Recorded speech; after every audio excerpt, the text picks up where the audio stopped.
성부가 되는 거룩한 주의 복음입니다.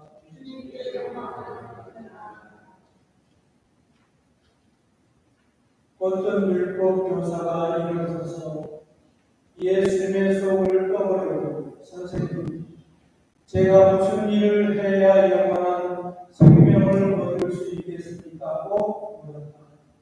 예수께서는 율법에서 무엇라고 적혀 있으며 너는 그것을 어떻게 읽었느냐고 반문하셨다.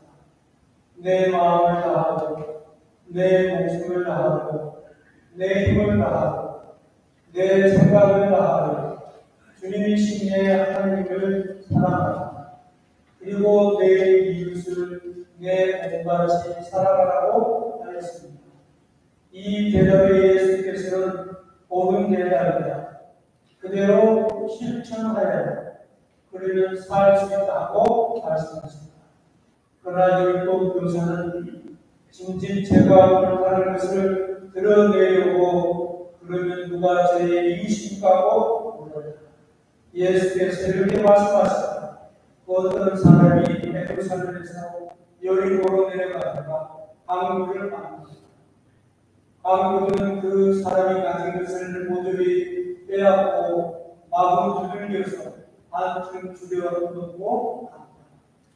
마지막 사제가 바로 그 길을 내려가다가 그 사람을 보고 피해서 지나가고 또 레위 사람도 거기까지 왔다가 그 사람을 보고 피하여 지나가버립니다. 그런데 길을 가는 어떤 사마리아 사람 그의 옆에 지나가다가 그를 보고 가엾은 마음이 들어 가까이 가서 상체에 기름과 포도주를 붓고 쌈에 주고 자기 나귀에 태워 여가로 데려가서 안내해 주었다. 다음날 자기 주머니에서 돈 2데나리온을 꺼내 여관 주인에게 주면서 저 사람을 잘 돌보아 주십시오. 비용이 더 들면 돌아올 때 길에 갚아주기를 하며 부탁합니다.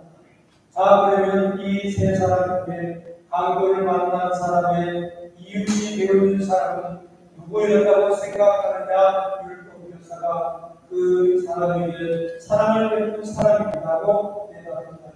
예수께서는 너도 가서 그렇게 하여라 하고 말씀하셨습니다. 이는 주의 복음입니다. 성부와 성자와 성령의 이름으로 아멘.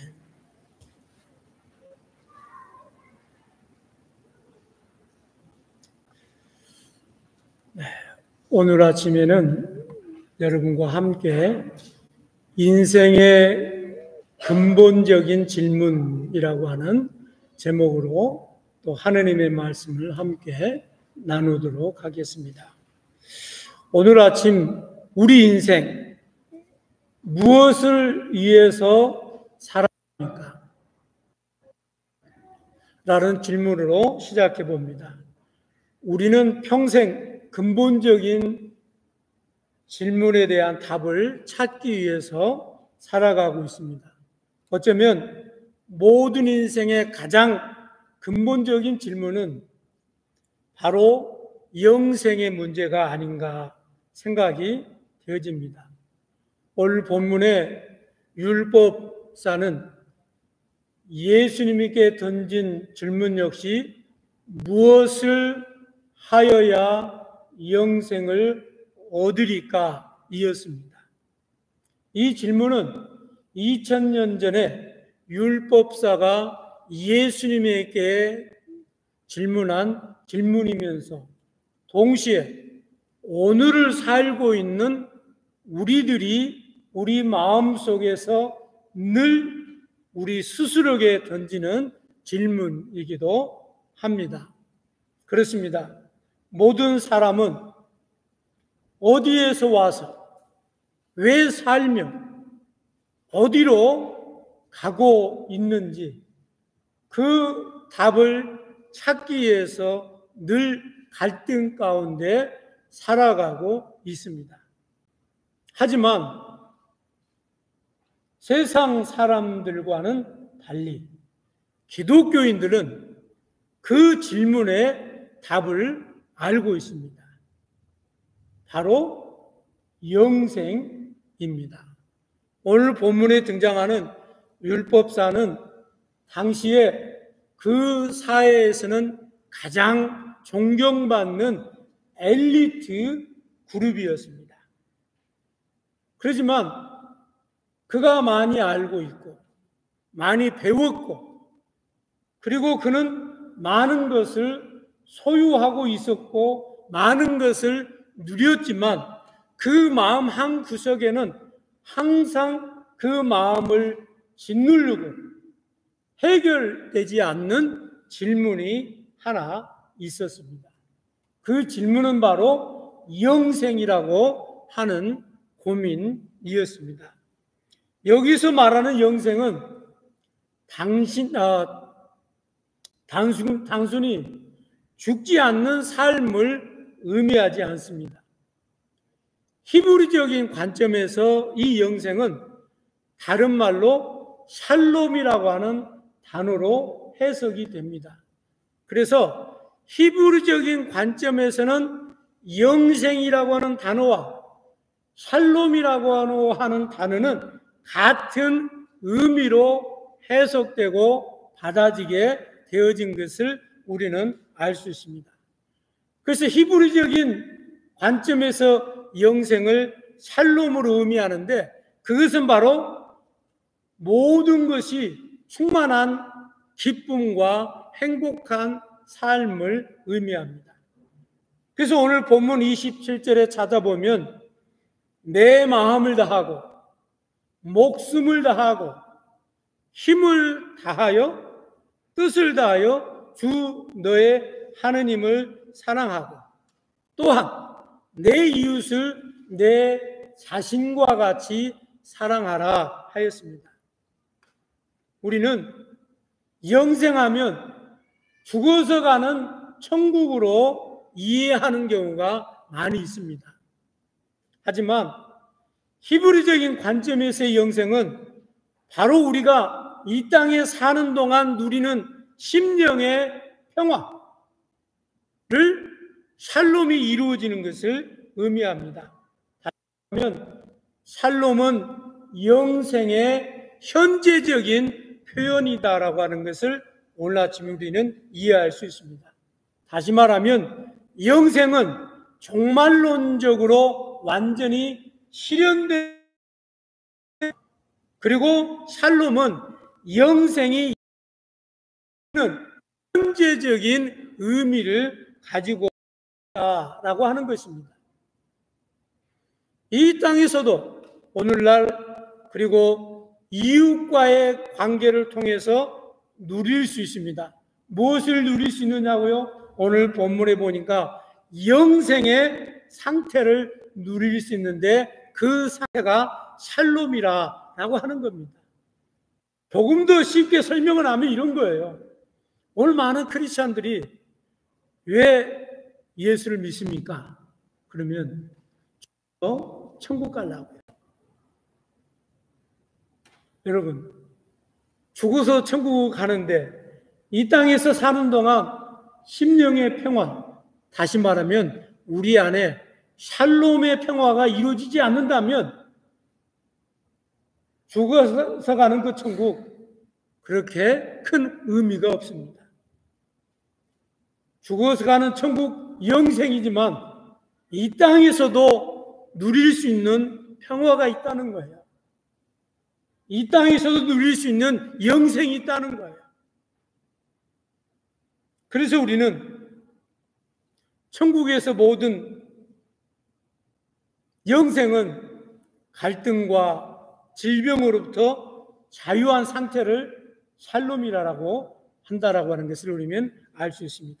그래서 요한복음 17장 3절에 보니까 영생은 곧 유일하신 참 하느님과 그의 보내신 자 예수 그리스도를 아는 것이다 라고 말씀하고 있습니다. 이는 하느님과 온전한 관계가 회복되어졌을 때 비로소 우리 안에 샬롬의 상태가 이루어지고 그 샬롬의 상태가 이루어졌을 때 죽어서 가는 영생이 보장이 되는 거예요. 다시 말하면 이 땅에서 주님과 함께 나누어지는 그 기쁨이 연속이 영생이라고 하는 것입니다. 그래서 나아가 살롬은 하느님과 이웃과 화목한 관계를 회복이 되어지고 뿐만 아니라 물질적인 풍요까지 포함되는 것이 총체적인 평화를 의미합니다. 그래서 기독교인들은 어떤 사람은 가난하게 살아야 된다고 얘기를 해요. 아니요. 기독교인들도 얼마든지 부자로 살아야 됩니다. 교회는 어떤 사람은 얘기를 해요. 교회가 너무 크면은 기업처럼 같이 보여서 별로 매력이 없다는 거예요. 아니요. 교회가 크면 클수록 좋습니다. 왜 교회가 작아야만 됩니까? 크면 좋죠. 중요한 것은 교회가 크고 작고가 문제가 아니고 내가 부자고 많이 갖지 못한 것이 문제가 아니고 내 안에 살롬의 평화가 이루어졌느냐의 문제이다라고 하는 것을 우리는 알 수 있습니다. 그래서 율법사는 율법을 잘 알았음에도 불구하고 그 마음에 평화가 없었습니다. 즉 그 마음에 살롬을 누리지 못했다라고 하는 겁니다. 여러분 한번 묻습니다. 여러분 오늘 아침에 하늘로부터 내려오는 평화가 여러분의 심령을 주장하고 있나요? 여러분의 가정을 주장하고 있나요? 여러분의 삶의 터전 그렇다면 여러분은 이 땅에서 천국을 누리고 있는 거예요. 영생을 누리고 있는 거예요. 그러나 오늘 이 아침에 우리 안에서 참 평안과 참 안식과 살롬의 은총을 누리지 못한다면 과연 죽어서 그 평화를 누릴 수 있을까요? 오늘 아침 우리는 깊이 생각해 볼 수 있습니다. 그래서 우리는 율법사와 예수님의 대화를 통해서 우리의 삶이 영생을 향해 나가기에 무엇을 해야 하는지 살펴보는 그런 시간이 되어지기를 소망합니다. 첫 번째로 행함 없는 지식은 능력이 없어요. 오늘 본문에 따르면 율법사는 율법에 대해서는 굉장히 박식했습니다. 그래서 예수님께서 그의 대답을 듣고 뭐라고 칭찬했나요? 그러나 예수님은 곧바로 이를 행하라고 그대로 살라고 했습니다. 그렇습니다. 율법은 아는 것에 그치지 않는 거예요. 여러분 왜 여러분이 지식을 공부합니까? 학교에 가서 왜 공부를 합니까? 우리가 배운 것을 우리 삶 속에서 적용해야 되는 거예요. 제가 학교에서 강의를 하다 보면 그런 느낌을 느낄 때가 있습니다. 학문 따로, 실천 따로 충돌할 때가 있어요. 그런데 가르치는 교수가 실제로 목회 현장에서 목회를 하면서 학교에서 가르치면요, 그 갈등이 해결이 됩니다. 그래서 미국에서는 대학 교수가 대학에서 강의를 하게 된다면 꼭 모든 학문은 그가 연구한 것이 임상 실험을 통해야 되고 임상 실험에서 결과가 나온 것을 가지고 그 사람은 강단에서 학생들을 가르치는 거예요. 그런데 임상 실험도 하지 않고 이론을 가지고 아무리 강단에서 학생들을 가르친들 그 안에 생명력이 없습니다. 그렇습니다. 그래서 우리 신앙생활도 마찬가지예요. 능력 있는 신앙생활은 어떤 사람이냐? 하느님의 말씀을 배우고 느끼고 익히고 가슴에 새겼다면 그 말씀을 삶의 현장에서 적용하고 그 말씀대로 살고 그 말씀대로 살고 난 결과가 열매로 맺어져 와야 되는 거예요. 그래야 그 안에 능력이 있게 되어진다라고 하는 것입니다. 그래서 예수님께서는 네가 율법을 많이 알고 있는데 아는 것으로 그치지 말고 네 머리에 있는 율법을 당장 너의 생활 현장 속에 나가서 실천하고 지키고 행해라는 거예요.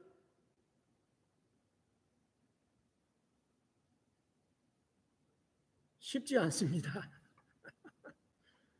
쉽지 않아요. 저도 목회를 하잖아요. 설교를 하잖아요. 여러분에게 기독교인은 이렇게 살아야 됩니다. 이렇게 사는 것이 기독교인의 삶의 모범입니다라고 심지어 외치지만 설교하고 내려가면 저도 여기서 선포한 대로 그렇게 살지 못할 때가 많아요. 그럼에도 불구하고 우리는 실패했지만 또 다시 일어서서 또 고백하고 또 그것을 적용하고 또 그렇게 못 살지만 또 그렇게 하는 거예요. 그러면서 우리 자신이 조금씩 다듬어져 가는 거예요. 이것을 신학적인 용어로 성화되어져 간다라고 하는 겁니다. 우리가 예수를 믿고 어느 날 갑자기 180도로 바뀌면 얼마나 좋겠습니까? 모르긴 해도 전도하지 않아도 세상 사람들이 예수 믿는 사람이 180도로 바뀌어진 상황을 보면 모든 사람이 다 예수를 믿으러 교회로 나올 겁니다. 그러나 그렇게 되나요? 저희 시골에 어렸을 때 얘기입니다. 저희는 저희 마을, 세 마을이 전부 다 전주 이씨들이 사는 집성촌이에요. 전주 이씨들만 모여 사는 집성촌이 3개 마을에 살아요. 그래서 다 친척이고 일가고 다 그냥 가족입니다. 그런데 교회를 다니는데 할머니 뻘 되시는 분이 권사님이 3분이 계세요. 3분. 그런데 3분이 다 같이 교회를 다니는데 그 마을에서 어떤 사람은 권사님이라고 존경받는 사람이 있고 어떤 사람은 같은 권사는 권사인데 그냥 주변 사람들에게 그렇게 그리스도인으로서의 인정을 못 받는 경우가 있어요. 누가 더 옳은 사람입니까? 저는 둘 다 옳은 사람입니다. 왜요?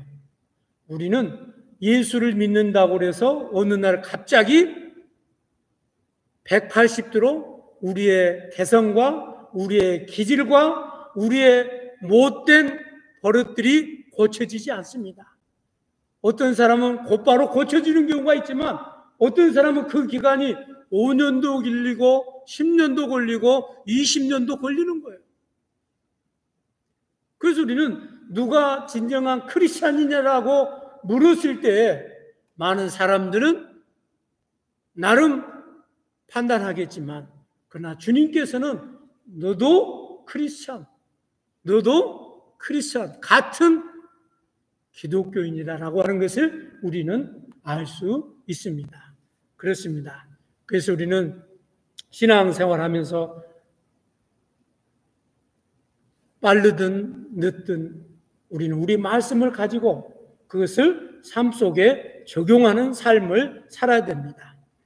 자, 그래서 전도서 1장 18절에 보니까 지혜가 많으면 번민이 많고 지식이 많으면 근심이 많은 법이다. 그래서 여러분, 하느님의 말씀을 성경 공부를 하고 그것을 아는 만큼 행하기 어려우면 성경 공부 많이 하지 마세요. 성경 많이 머릿속에 기억해서 넣으려고 하지 마세요.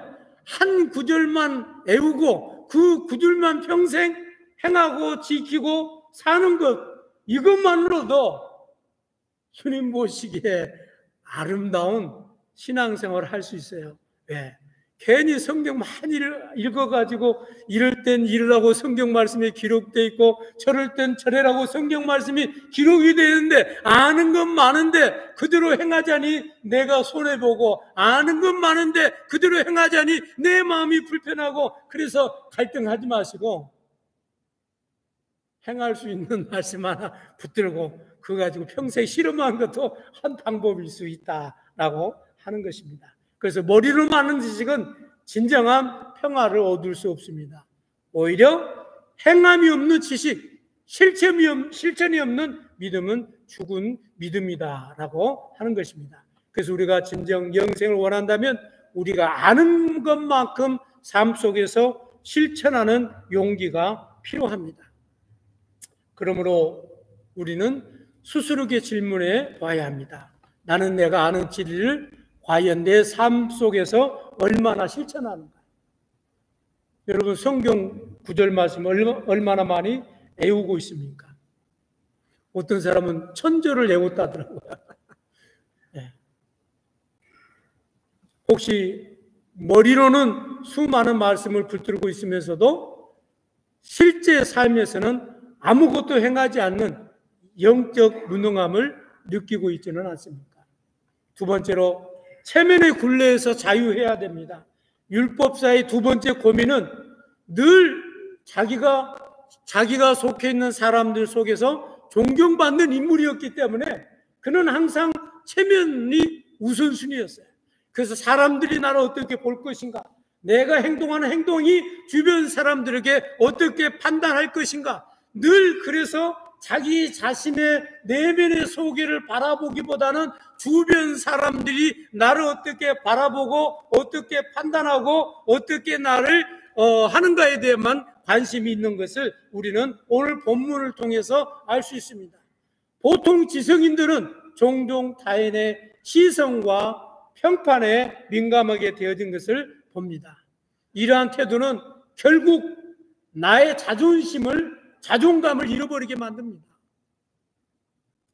우리는 사람들의 기대와 평가에 맞춰서 살아가려고 애쓰다 보면 정작 나는 누구인가?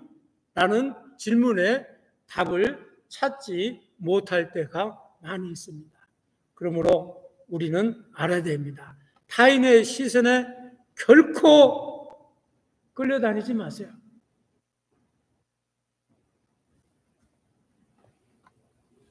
더더군다나 하느님 앞에 나와서는 우리의 있는 모습 그대로를 보여주는 게 중요합니다. 시편 139편 2절로 4절에 보니까 주께서 나의 안고 일으킴을 하시며 멀리서도 나의 생각을 통촉하시며 나의 길과 눕는 것을 감찰하시며 나의 모든 행위를 익히 아시오니 여호와의 나 하나님 여호와여 나의 혀의 말을 알지 못하시는 것이 하나도 없으리이다. 멀리서도 하느님은 우리를 알고 우리의 생각을 알고 계십니다. 그러므로 하느님 앞에서 또 사람들 앞에서 가능하면 체면 세우려고 하지 마시고 가식적으로 사람과 대면하려고 하지 마시고 내 있는 모습 그대로 솔직하게 내보이는 저와 여러분이 되어지기를 소망합니다. 그래서 오늘 아침에도 하느님 앞에서 우리가 자신의 체면의 굴레를 내려놓고 우리 스스로가 솔직하게 나는 누구인가 물어볼 수 있는 저와 여러분이 되어지기를 소망합니다. 마지막 세 번째로 인생의 가장 고독한 삶은 이웃의 부재입니다. 오늘 율법사의 가장 약점은 뭐였냐면 친구가 없었어요.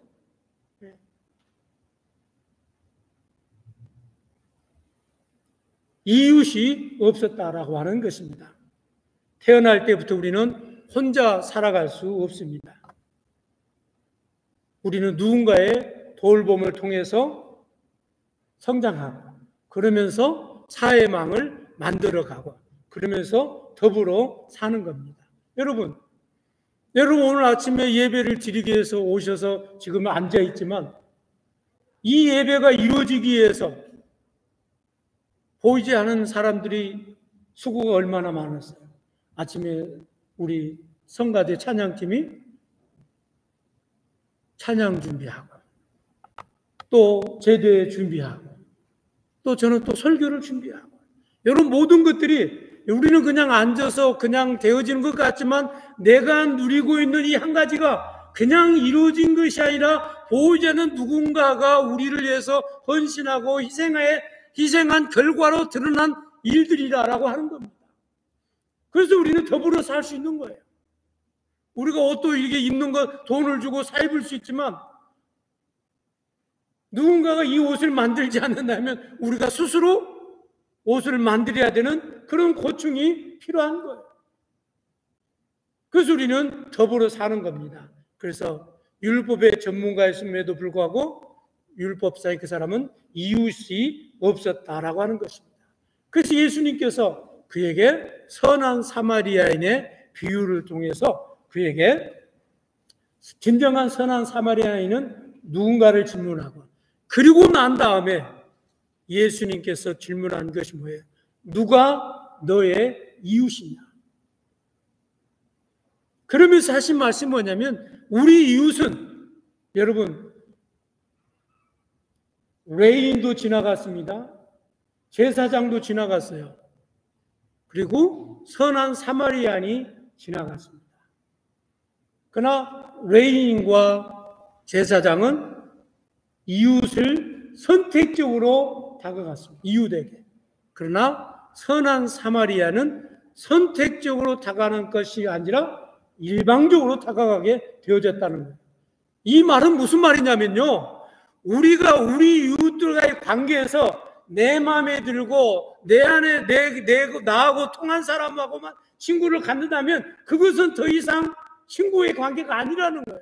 성경에서 말하는, 오늘 주님께서 말하는 이 이웃의 개념은 무엇이냐? 내가 원하는, 내가 원치 않든, 내가 바라든 내가 바라지 않든, 이 사람과 가까이 지내고 싶지 않아도, 보고 싶지 않아도, 그럼에도 불구하고 우리는 그 사람이 나와 함께 더불어서 이 땅에서 살아가는 이웃이어야 된다라고 하는 겁니다. 그래서 우리 이웃의 선택은 나에게 있는 것이 아니에요. 그래서 인도의 선다싱은 이런 이야기를 했습니다.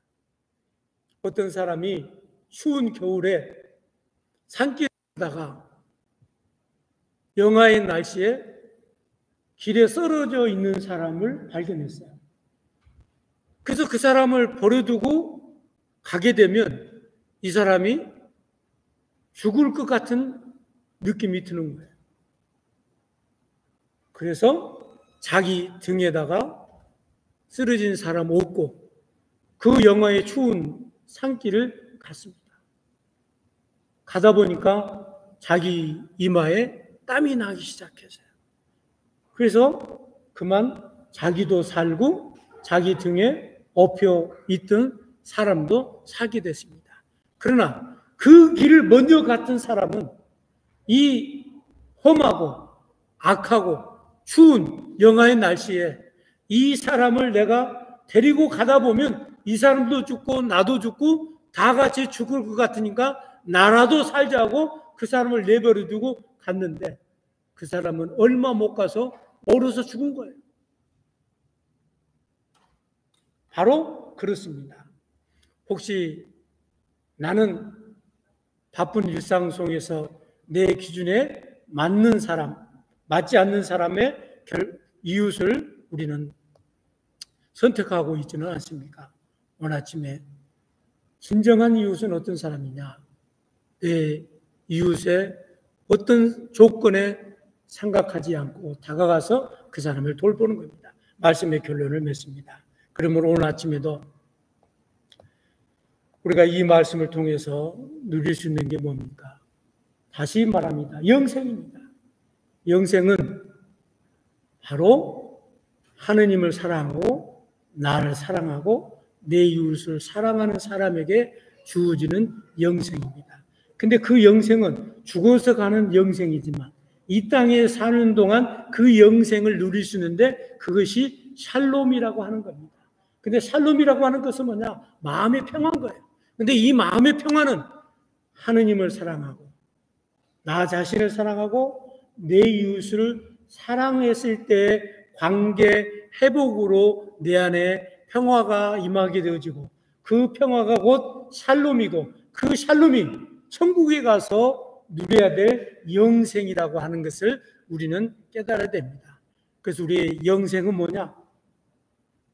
죽어서 가는 천국이 아니라 이 땅에서 누리는 삶이다.